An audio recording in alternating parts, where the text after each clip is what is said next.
Hi friends, welcome to பருப்பும் நெய்யும் channel. இன்றைக்கி நம்ம வீடியோவில் என்ன பார்க்க போகிறோம்னா, ஒரு ஹெல்த்தியான பிரேக்ஃபாஸ்ட் ரெசிபி தான் பார்க்க போகிறோம். வெயிட் லாஸ்க்கு ட்ரை பண்ணுறவங்க இந்த பிரேக்ஃபாஸ்ட் ரெசிபி ரெகுலராக எடுத்துக்கலாம். ஸோ இது நல்ல ஹெல்த்தியான ப்ரோட்டீன் தோசா ரெசிபி. ஆந்திராவில் ஃபேமஸாக இருக்கக்கூடிய பெசரட்டு தோசை ரெசிபி எப்படி பண்ணலாங்கிறத பார்க்கலாம். இப்போ நான் பெசரட்டு தோசை செய்கிறதுக்கு நான் 1 டம்ளர் பாசி பயிர் எடுத்து ஊற வச்சுருக்கேன். ஸோ மினிமம் 6 ஹவர்ஸாவது அது ஊறணும். ஸோ இப்போ நீங்கள் காலையில் செய்ய போகிறீங்க அப்படின்னா முந்தின நாள் நைட்டே நம்ம ஊற வச்சுக்கலாம். ஸோ இப்போ தண்ணி வடிக்கிட்டு நான் மிக்ஸி ஜாரில் அரைக்க போகிறேன். ஸோ கம்மியான குவான்டிட்டியாக இருக்கிறதுனால நான் மிக்ஸி ஜாரில் அரைச்சிக்கிறேன். ஸோ இப்போ அதிகமாக நம்ம வேணும் அப்படிங்கும்போது நம்ம கிரைண்டரில் கூட அரைச்சி எடுத்துக்கலாம். ஸோ இது உளுந்து வகையை சேர்ந்தது அப்படிங்கும்போது நம்ம கிரைண்டரில் அரைக்கும் போது கூட கொஞ்சம் எக்ஸ்ட்ரா குவான்டிட்டி நமக்கு கிடைக்கும். ஸோ இதில் 2 பச்சை மிளகாய், சின்ன பீஸ் இஞ்சி, அப்புறம் 1/2 டேபிள் ஸ்பூன் ஜீரகம் சேர்த்து நம்ம அரைச்சி எடுத்துக்கலாம். கொஞ்சம் கொஞ்சமாக தண்ணி ஆட் பண்ணி நல்லா நைஸாக அரைச்சி எடுத்துக்கணும். ஸோ இதுக்கு ஸ்டஃபிங் பார்த்தீங்கன்னா கேரட் துருவி வச்சுருக்கேன், வெங்காயத்தை சின்னதாக கட் பண்ணி வச்சுருக்கேன். ஸோ இதுக்கு பெஸ்ட்டு காம்பினேஷன் சட்னி பார்த்தீங்கன்னா, ஒரு கடாயில் கொஞ்சம் எண்ணெய் விட்டு நம்ம கடுகு தாளிச்சிட்டு மிளகாய் வத்தல் 3 ஆட் பண்ணியிருக்கேன். அப்புறம் ஒரு 2 பெரிய வெங்காயம், 2 தக்காளி. வெங்காயம் தக்காளி சேம் அளவில் எடுத்துக்கணும். கொஞ்சம் கருவேப்பிலை போட்டு நல்லா வதக்கிக்கலாம்.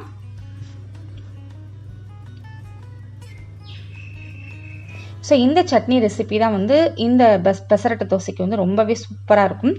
ஸோ அதனால தான் நான் சட்னி ரெசிபியும் சேர்த்து ஆட் பண்ணேன்.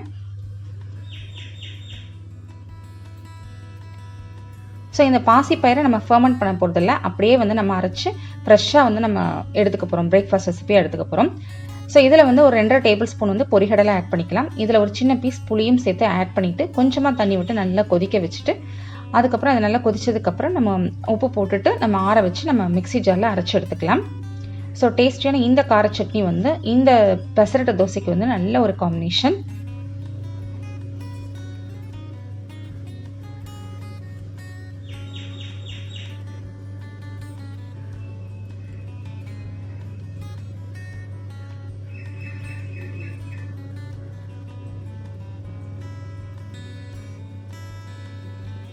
ஸோ இந்த பெசரட்டு தோசை செய்யும்போது இந்த சட்னி ரெசிபியும் சேர்த்து ட்ரை பண்ணி பாருங்கள்.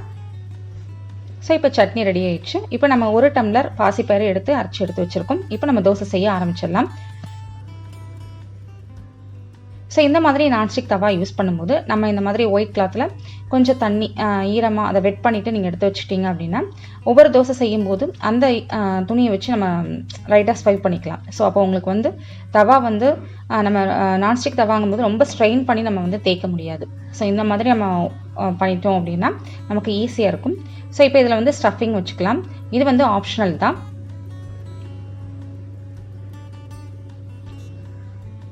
ஸோ ஆயில் வேண்டாம் அப்படிங்கிறதுனால நான் க்ளோஸ் பண்ணியிருக்கேன். நீங்கள் க்ளோஸ் பண்ணாமல் கூட நம்ம தோசை செஞ்சுக்கலாம். ஸோ இப்போ தோசை ரெடி ஆயிடுச்சு. ஸோ இன்னொரு தோசையும் கூட நம்ம செஞ்சு எடுத்துக்கலாம். இதில் நான் வெங்காயம் பச்சையாக சில பேர் சாப்பிட மாட்டாங்க. ஸோ அதனால் கேரட் மட்டும் நம்ம கூட ஸ்டஃபிங் பண்ணிக்கலாம். ஸோ ஸ்டஃபிங் இல்லாமலும் நம்ம எடுத்துக்கலாம். ஸோ வயசானவங்களுக்கு மெயினாக பார்த்திங்கன்னா வயசானவங்களுக்கு இப்போ கிரைண்டர்லாம் அரைக்கிறது ரொம்ப கஷ்டமாக இருக்கும்போது இந்த மாதிரி ஃப்ரெஷ்ஷாக நம்ம அரைச்சி சாப்பிட்ற தோசை அதுவும் ஹெல்த்தியான தோசை ரெசிபி. ஸோ அவங்க கண்டிப்பாக ட்ரை பண்ணலாம். ஸோ குழந்தைங்களுக்கு ரொம்பவே பிடிக்கும் இந்த தோசை ரெசிபி. நம்ம கார்போஹைட்ரேட் அதிகமாக உள்ள ஒரு தோசை ரெசிபி எடுத்துக்கிறதுக்கு இந்த மாதிரி ஒரு ப்ரோட்டீன் தோசை ரெசிபி எடுத்துக்கலாம். ஸோ இந்த வீடியோ உங்களுக்கு இன்ட்ரெஸ்டிங்காக யூஸ்ஃபுல்லாக வந்திருக்கும்னு நினைக்கிறேன். மறக்காம பருப்பும் நெய்யும் சேனலை ஷேர் பண்ணுங்கள், சப்ஸ்கிரைப் பண்ணுங்கள், கமெண்ட் பாக்ஸில் கமெண்ட் பண்ணுங்கள். Bye friends.